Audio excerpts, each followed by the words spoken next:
Hello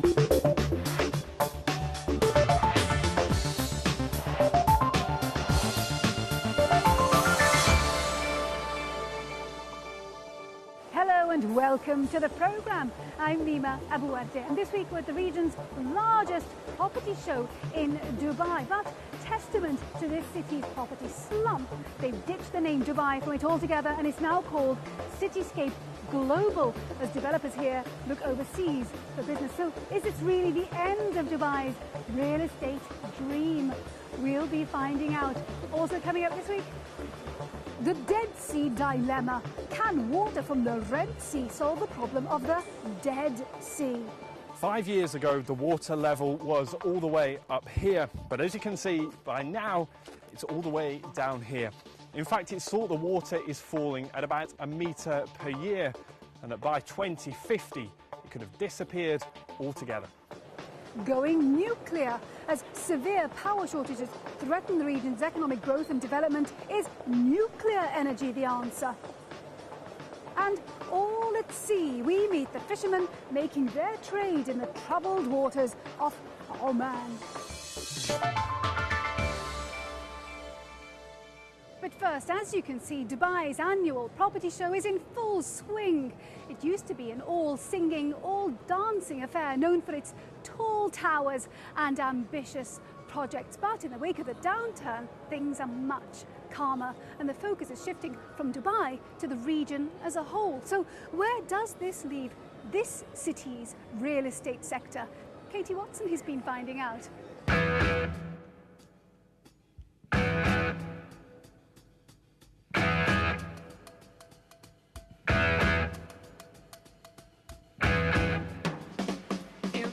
Dubai used to be the place for buying property. Not even glitzy building launches could keep up with the demand from investors around the world. But then came the global recession and Dubai's debt crisis. Building launches like this one are far more rare these days. In among Dubai's crowded skyline, there's not the same buzz on building sites as there used to be. And now the region's biggest real estate exhibition has come to realise the words Dubai and property aren't necessarily a match made in heaven. This year it's not even mentioning the word Dubai. Instead, it's branding itself as a global exhibition. So what should we read into the name change? Dubai's been through a very tumultuous time over the last couple of years. It's experienced some serious declines, but then I think that needs to be put into perspective and context, because you've got other states, for example in Florida, which have dropped at similar percentages. So we needed to focus on what's happening in emerging markets. We needed to tell people that this wasn't just about Dubai, this was a place they could meet emerging market investors and developers and seek opportunities in those markets. 2 years ago, the conference brought Dubai to a standstill. This year, the organisers say Cityscape is about networking and building contacts. It's less about making big deals like in the boom times. But around Dubai, there is still building going on. There is some activity. When we see buildings under construction, these are projects that, by and large, have already been sold off-plan to on a residential basis or an office basis 1 or 2 years ago. So what you're seeing now is the completion of those developments that have already been sold. So new developments coming onto the market, very difficult to enter the market at this point in time. It's difficult to obtain finance, difficult for end users to obtain finance on new developments. But a lot of the existing projects that we still see under construction that have been stalled perhaps for a year as refinancing has gone on, they're now recommencing, if you like. And one such project is this, Dubai Pearl, close to Dubai's famous Palm Island. The main towers are slowly going up, and the first part of the development will be opened in 3 years' time. It's a slow process, but they're cracking on, pylon by pylon. This development, once finished, will house a shopping mall, 7 5-star hotels, 60 restaurants, offices and flats, as well as a theatre that houses nearly 2,000 people. In a city that already has some of the world's largest shopping centres, as well as a huge range of hotels, not to mention offices and flats, many of which are sitting empty, thereby depressing property prices. It's a gamble, but it's a gamble that the developers here think will pay off. We believe when in the downturn, we'll be able to get the materials, the labour, the contractors, everything at a price which is actually reasonable at the right price. And that's a time to build and to complete in the project during the next cycle. And real estate is a cycle. Every 3 to 5 years you will see that. So it depends on how you plan that. Dubai Pearl thinks it's planned enough to get through the next few years. It'll be hard work for these people on the ground, but it seems some of Dubai's property developers think they can turn the bad times into good. Katie Watson reporting there. Now, what about property markets across this region? Well, some are dependent on population growth, others on tourism. So are investors putting their money in this part of the world? And is there profit to be made from property? That's a question I put to Nick McLean, head of CB Richard Ellis Middle East. There are opportunities within the market, and within the GCC, it divides itself into half, I think, those locations which are internationalized, Oman, the UAE, and probably Bahrain, and those which are relatively parochial markets, Saudi, Kuwait, and Qatar. And depending on the nature of your investment strategy, you can choose two different types of location. If you're an investor that's looking for secure income, there's only one location at the moment, and that's still the UAE. If you're an investor looking for development and therefore higher risk, then North Africa is very interesting at the moment. So which parts of this region are open for business? I mean, Dubai has been dropped from the name altogether, so the focus is on the wider region. The opportunities which exist in Egypt, perhaps further down the line, Libya, the Jordan market perhaps, I think are all quite interesting, but above all they're dependent on demand. So it's not gaps in the market, it's where the international corporates are going, which is driving business at the moment. Is it worth investing in any market in this region? Outside of the GCC, I would put Egypt as number one. For Arab investors, I put Saudi Arabia as their number one target, probably. For non-Arab investors, they're curious, they're looking at North Africa because of the underdevelopment in Libya, in Algeria, Tunisia, etc. We've seen quite a lot of movement into Morocco, but the rest of North Africa has the opportunity to catch up in terms of business flow over the next few years. That's where people are looking. Now, if you look at who's exhibiting here this year, it's mainly people who are affiliated to the government. Is there any point in this property show? Cityscape are going to be disappointed about the attendance and the exhibitors here this year. I think there is a point in having it that the property markets in particular are all about sentiment. I think if we're cautious and make the right kinds of noises to tell the world that actually Dubai has not closed shop, it's still open for business. And if we work on, or if Cityscape works on the types of occupiers who are coming here rather than investors and developers, yes, there's a future for a show like this going forward. Nick McLean of CB Richard Ellis speaking to me earlier. To Jordan now, where there's a real dilemma. The Dead Sea's water levels are falling at an alarming rate, and this is affecting farms and businesses along its shore. Now, the authorities have come up with the idea of pumping water from the Red Sea to top it up, but this has angered environmentalists, as Ben Thompson now reports from Jordan. It's more than 1,000 feet below sea level, making this the lowest place on Earth. But as the waters here recede, it's getting even lower. 5 years ago, the water level was all the way up here, but as you can see by now, it's all the way down here. In fact, it's thought the water is falling at about a metre per year, and that by 2050, it could have disappeared altogether. And this is why many local rivers that should flow into the sea have been diverted. This dam takes water from Wadi Mujib on the banks of the Dead Sea and pumps it all the way north to the capital, Amman. All around this area, farms and businesses are taking water from the rivers, and it means even less is reaching the sea. So the authorities here have come up with a plan to pump water along a pipeline from the Red Sea in the south to the Dead Sea in the north. But whilst it's ambitious, it's also controversial. Critics say the $10 billion price tag is too high. They also say the pipeline would need massive amounts of power, something Jordan is desperately short of. But crucially, they say, it doesn't address the root of the problem: water wasted through leaking pipes. Solving the Dead Sea area is not only solving the water body in the lake, it has to solve the water equation in the whole region. Agriculture should go back to sustainability factors. 60 to 70% of the water is used by agriculture, and it contributes only to 1 to 3% of the GDP of the region. We still have about 40% to 60% of the water goes in the network as leakages and unaccounted for water, and that needs to be addressed as well. But worries over the Dead Sea aren't limited to just the rivers and streams. This is a small farming village on the banks of the Dead Sea, but as the water levels fall, these massive sinkholes are opening up right across this area. This one, where the land has literally just dropped away, falls down about 40 metres. In the background there is the remains of a farming house that simply collapsed when the land disappeared.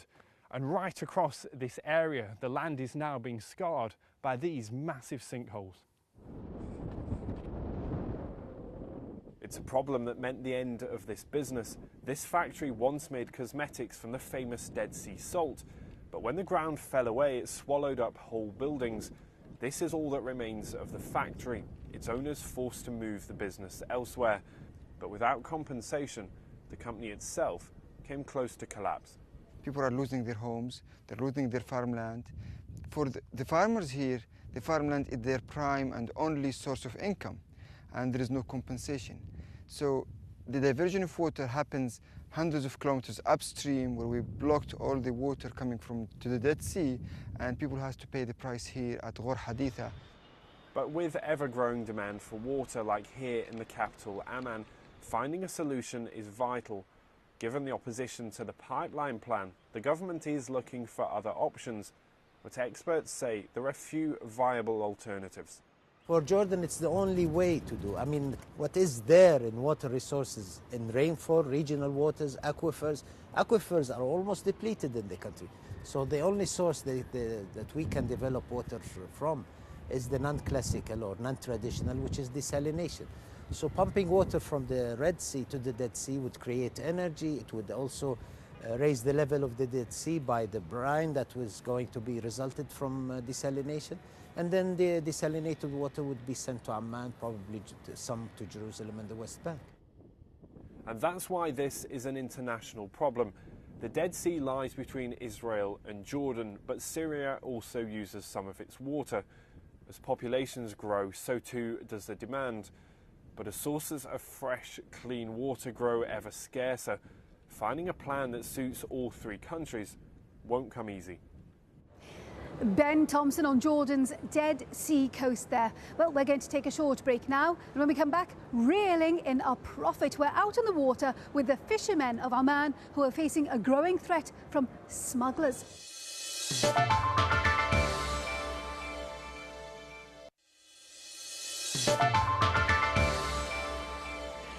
Welcome back to the programme.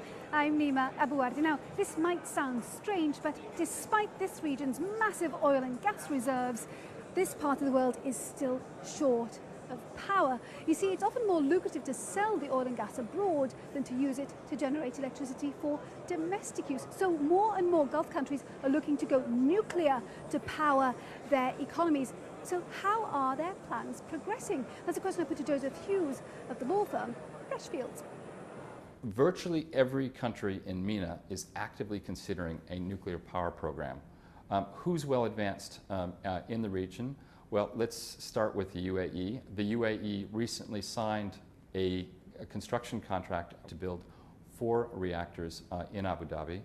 And according to press reports, the price tag for that should be in the approximate range of $20 billion. So a pretty hefty contract. Jordan is pretty well advanced. Jordan is currently discussing with 3 potential suppliers, shortlisted suppliers. Egypt too is in discussions with suppliers. So a number of countries here in the Middle East are actively progressing their nuclear power programs. But are there risks that are specific to the Middle East and North Africa, or maybe just very, very high here? The electricity grid today in many of these countries cannot support a nuclear power plant because it's a big beast. It generates a fair amount of power, and so those grids need to be strengthened.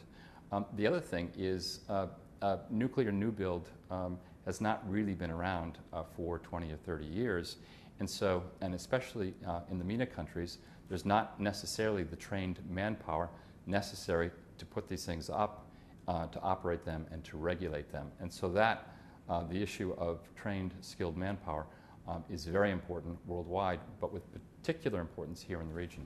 Now, what's to make it okay for certain countries to go nuclear? In Iran, for example, there have been problems and issues raised. Iran is in the final stages of the construction of a rather significant nuclear power plant. That should come online fairly soon.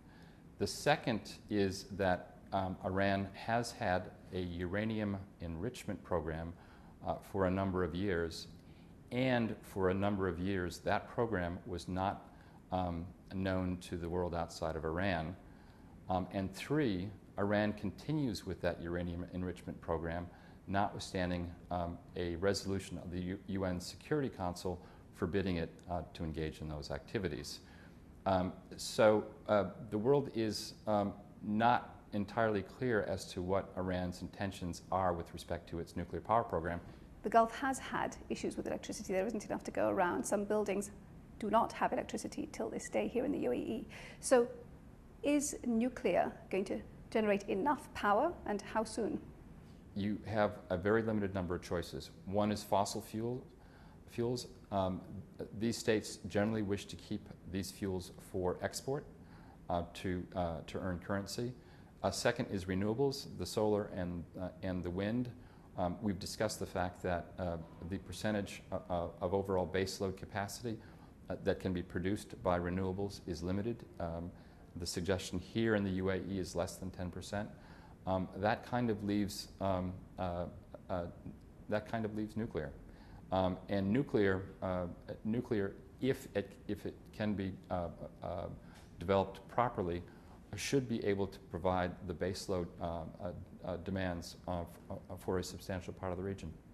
Joseph Who's speaking to me earlier. To Oman now, and September saw the start of the country's shrimping season. The Sultanate is the Arab world's third largest fish producer, behind only Mauritania and Morocco. But this age-old industry isn't all plain sailing. There's an increasing threat from smugglers. Philip Hampshire went to Oman to find out more. It's an early start for Abdullah Al-Hekmani and his friends. By 5 a.m, most shrimp fishermen are already at sea. It's a traditional way of life, albeit one that's been slowly modernised by things like powerboats. They still sing traditional sea shanties on their way to work. These days, it's just harder to hear the words over the engine. And the fishing itself hasn't changed for hundreds of years. They still use the same style of weighted nets. They cast them into the sea the same way, and they fish the same bays their fathers and grandfathers once trawled. But things aren't as easy as they once were. These men are up against stiff competition from industrial fishing in China, Vietnam and the United States. I've been doing this for the past 45 years. I make a living for myself and my family. Since the government arranged for a certain fishing time, we can take a break and then start fishing again. The amount of fish depends on our luck and God's will. Huddled in amongst the fishermen, the boats with flags are all buyers. They take the produce to towns like Nizwa, Muscat and Salalah. I sell around Oman in different regions and also in Dubai and neighboring cities. Business is okay. 10 years ago it was much better. There was more fish and shrimps and not many buyers. This region and these methods are responsible for as much as 90% of Oman's shrimp catch. For the country as a whole, fishing brought in just under $3 billion in 2009. So the government is engaged in a difficult balancing act. To keep catches strong, they're replanting mangroves to provide fresh spawning grounds for the local ecosystem. They've also limited the seasons when shrimp can be caught so that stocks can recover. And they've banned mechanisation and industrial trawling.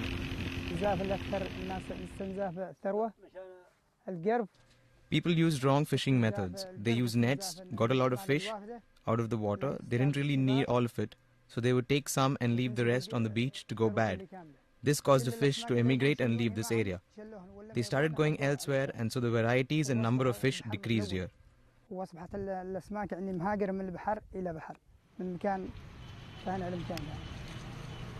That preserves the way of life of these men and boosts the local economy. Everything here stems from the fishermen, even this local carpenter. He's making gangplanks and duckboards for the fishermen to work from. But the government's preservation efforts make it harder to compete globally. They've also made opportunities for criminal gangs who smuggle illegally caught shrimp out of the country. Those gangs have also been known to threaten the fishermen to help in their schemes. They are stealing the fish off season and sell the fish outside. The government is after them. We are with the government and we as well are after them because they are hurting us. We are after them as well. If we catch them, we will take them to the government to get their punishment.